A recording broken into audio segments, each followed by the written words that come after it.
chuki, kuna mapando ya fitina, kuna mapando ya visasi, kuna mapando ya ubaguzi, kuna mapando ya choyo ya ubinafsi yamepandwa na adui ndani ya mioyo ya watu.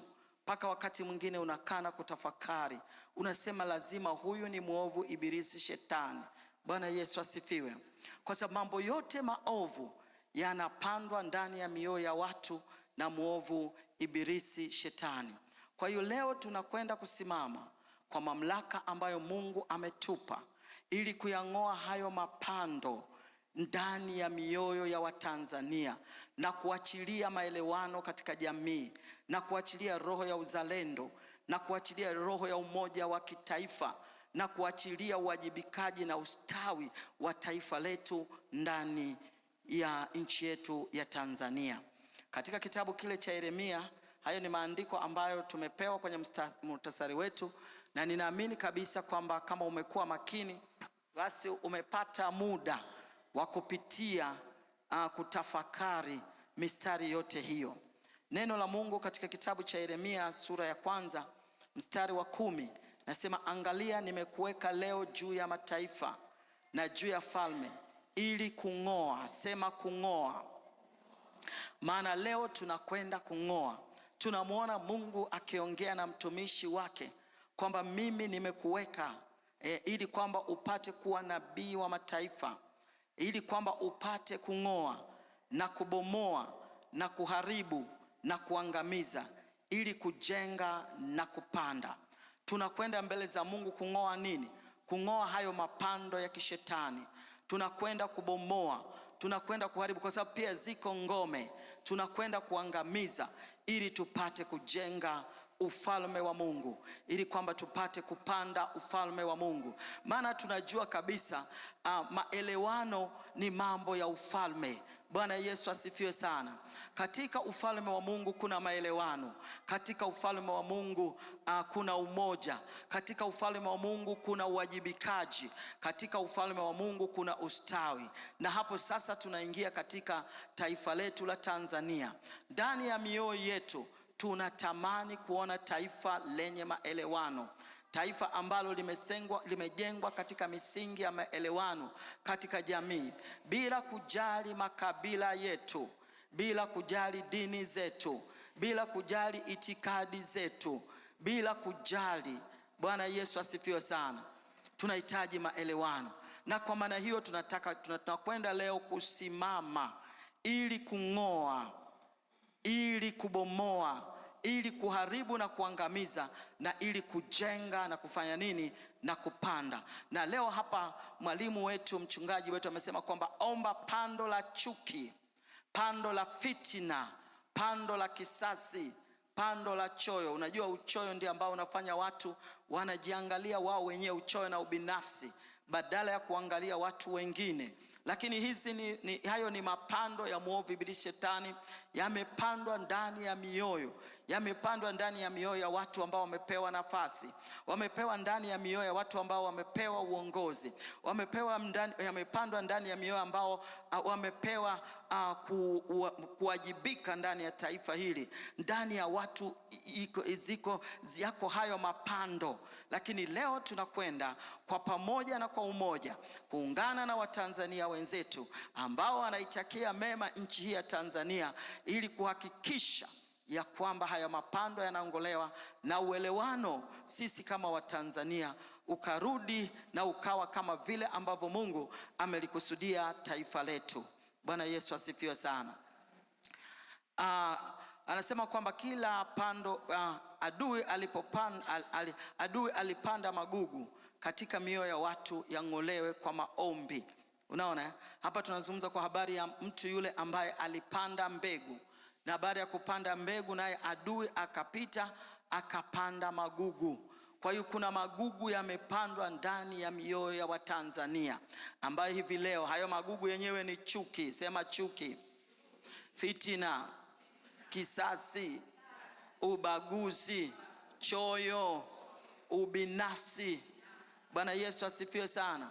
Hayo ni magugu yamepandwa ndani ya mioyo ya watu. Lakini leo tunakwenda kusimama kama makuhani, tunakwenda kusimama kama watumishi wa Mungu, wanaolitakia taifa letu amani, ambao wanainua mikono yao wakati wa usiku. Tunakwenda kusimama kuhakikisha kwamba hayo mapando yameng'olewa. Bwana Yesu asifiwe sana. Kuhakikisha kwamba hayo mapando yamefanya nini? Yameng'olewa. Na tunakwenda kung'oa kwa sababu tunayo mamlaka. Sema tunayo mamlaka. Sema tunayo mamlaka. Katika kitabu cha Luka sura ya 10, Luka sura ya 10 mstari wa 17 hadi 19 unasema, ndipo wale 70 waliporudi kwa furaha wakisema, Bwana, hata pepo wanatutii kwa jina lako. Hata pepo wanatutii kwa jina lako. Tunayo mamlaka katika jina la Yesu la kung'oa. Bwana asifiwe. Nilipenda sana hao watu 70 ambao Yesu aliwatuma wawili ili watangulia kwenda katika kila mji na kila mahali alipokusudia kwenda. Waliporudi walifurahi na kushangilia walipoona kwamba mapepo yaliwatii. Lakini yale mapepo yaliwatii ni kwa sababu ya jina la nani? Kwa sababu ya jina la Yesu. Yesu aliwapa mamlaka ya kwenda kila mahali ambapo yeye alikusudia kwenda. Aliwaambia kwamba waende kule na wakafurahi. Wanasema Bwana Yesu mwenyewe akasema kwamba akawaambia, nalimuona shetani akianguka kutoka mbinguni kama umeme.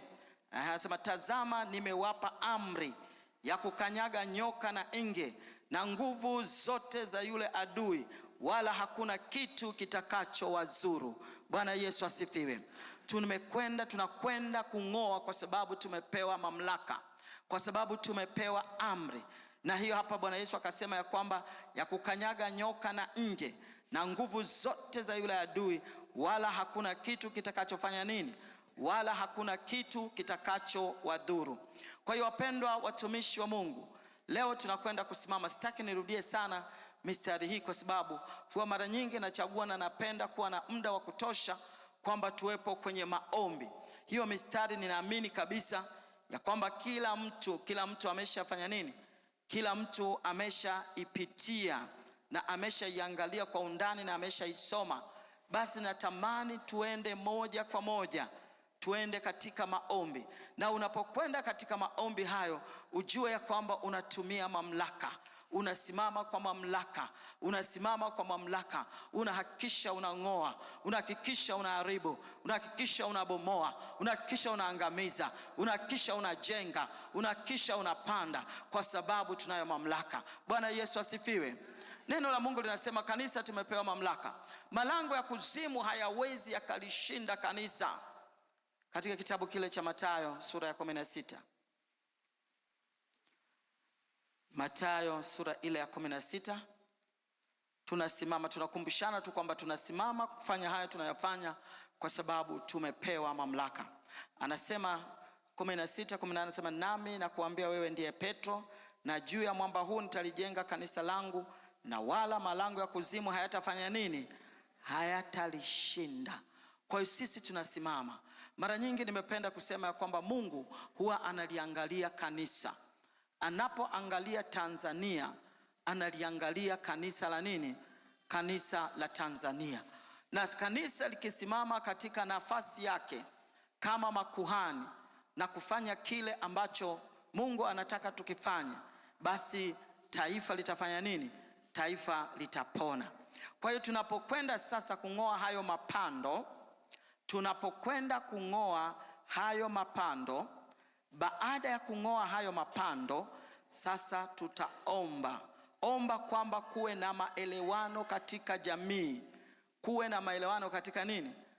Omba kuwe na maelewano katika jamii. Hii ni muhimu sana, kuwe na maelewano katika jamii. Sisi wa Tanzania tangu enzi za waasisi wetu wa taifa hili wametujenga, wameweka msingi katika upendo, kupendana, kuchukuliana, kuvumiliana. Hayo mengine yanatoka wapi? Hayo ni mapandikizi ya yule mwovu ibilisi shetani. Amina. Kwa hiyo omba maelewano katika jamii. Hawa watu wanaishi katika jamii. Kama kuna watu ambao wanasimama katika upande wa ulinzi na usalama, ni ndugu zetu, ni watoto wetu katika jamii, si ndio jamani? wanatakiwa kuonyeshwa upendo. Bwana Yesu asifiwe. Kwa hiyo katika jamii iwepo maelewano. Niliona kwenye klipu moja wakasema kwamba watu waliona gari moja la mapolisi lilivyoanguka, watu wakaanza kushangilia. Nikashangaa. Kuna mambo ambayo watumishi wa Mungu katika Biblia wanasema, yani unafika unafanya nini? Unashangaa. Kwa sababu yule aliyepata tatizo ni mmoja kati ya watoto katika familia zetu, si ndio jamani? Haya mambo yametoka wapi? Twende mbele za Bwana. Sisi tunachotakiwa ni kusimama katika zamu yetu na katika nafasi yetu kama watumishi wa Mungu, kama kanisa la Mungu, kama makuhani. Omba kwamba kuwe na maelewano. Omba pia watu wawe na nini? Na uzalendo. Uzalendo maana yake nini?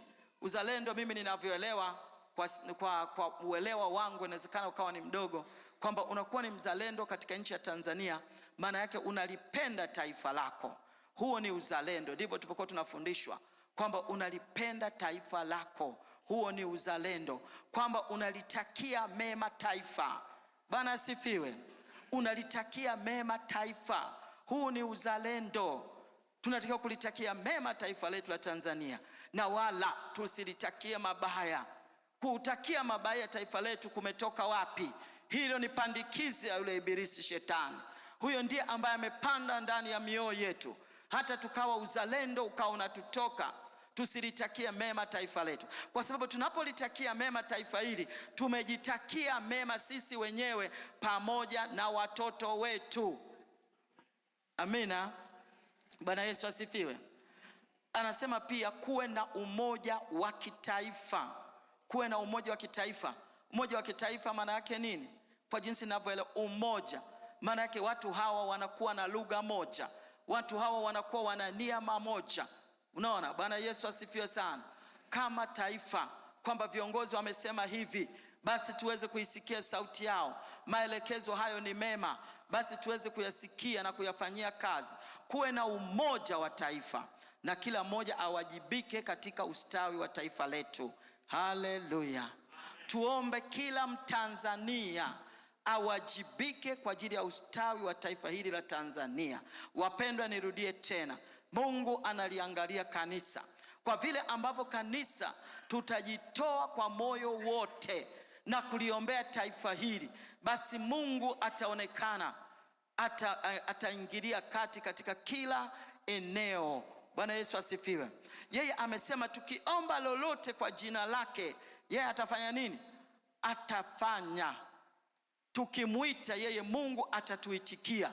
Basi katika jioni ya leo, iwe ni matamanio ya kila mmoja atamani kuona kuna maelewano ndani ya taifa la Tanzania. Atamani kuona kwamba kuna uzalendo. Atamani kuona kwamba kuna umoja wa kitaifa. Atamani ya kwamba kunaonekana kuna uwajibikaji wa kulifanya taifa letu listawi. Kila mtu awajibike katika kila eneo ambalo amewekwa, katika kila ofisi ambayo amewekwa. Kila mmoja akawajibika kwa moyo. Na anawajibika kwa nini? Huwezi kuwajibika kama huna uzalendo ndani yako, lakini kama ndani yako una uzalendo, basi utawajibika. Unapoona taifa lako limeinuka na kustawi na kushamiri, basi utafurahi. Huo ni uzalendo, na sisi tunataka, na naamini kabisa Mungu anataka. Bwana asifiwe. Kwa sababu Mungu alipoliweka taifa la Tanzania ni kwa makusudi na kwa mpango wake mtimilifu kabisa. Yako mapenzi matimilifu, na kwa sababu tunajua kwamba hata Mungu anataka taifa hili liwe ni taifa lenye ustawi, ndio maana tunaomba. Ndio maana neno la Mungu linasema kwamba tunao ujasiri wa kwenda mbele za Bwana, kwamba tunachoomba ni sawasawa na mapenzi ya Mungu. Na ikiwa tunachoomba ni sawasawa na mapenzi ya Mungu, tunao uhakika kwamba Mungu anatusikia. Na kama anatusikia, basi tunazo zile haja tulizomuomba. Katika kitabu cha Yohana sura ya 16, Yohana sura ya 16 iko kwenye mtasari wetu, iko kwenye mwongozo wetu wa maombi.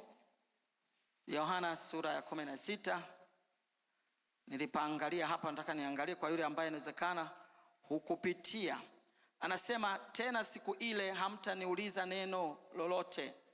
Ame ame nawaambia, mkimwomba Baba neno lolote atawapa kwa jina langu. Hata sasa hamkuomba neno kwa jina langu. ombeni nanyi mtapata, furaha yenu iwe timilifu. Bwana Yesu asifiwe. Haya ni maneno ya uhakika kabisa. Bwana Yesu ameyazungumza mara nyingi. Sehemu nyingine akasema ombeni nanyi mtatendewa, ombeni nanyi mtapata. Bwana Yesu asifiwe. Hapa ameongezea kwamba ombeni nanyi mtapata, ili furaha yenu iwe timilifu. Wapendwa, furaha yetu ni kuona taifa hili la Tanzania linastawi. Furaha yetu ni kuona kwamba tuna maelewano katika jamii. Furaha yetu ni kuona kwamba kuna umoja wa kitaifa. Furaha yetu ni kuona ya kwamba kuna uzalendo. Bwana Yesu asifiwe. Kwa hiyo moja kwa moja tutakwenda sasa, lakini tunapoingia katika maombi haya tusisahau kuomba rehema kwa ajili yetu, kwa ajili ya watoto wetu, na kwa ajili ya usharika wetu mzima wa chemichemi za uzima. Na halafu sasa tusogee mbele za Bwana kwa ajili ya kung'oa, na baada ya kung'oa basi tumsihi Mungu aweze kuachilia maelewano, uzalendo, umoja, uwajibikaji kwa ajili ya ustawi wa taifa letu. Tusimame tafadhali.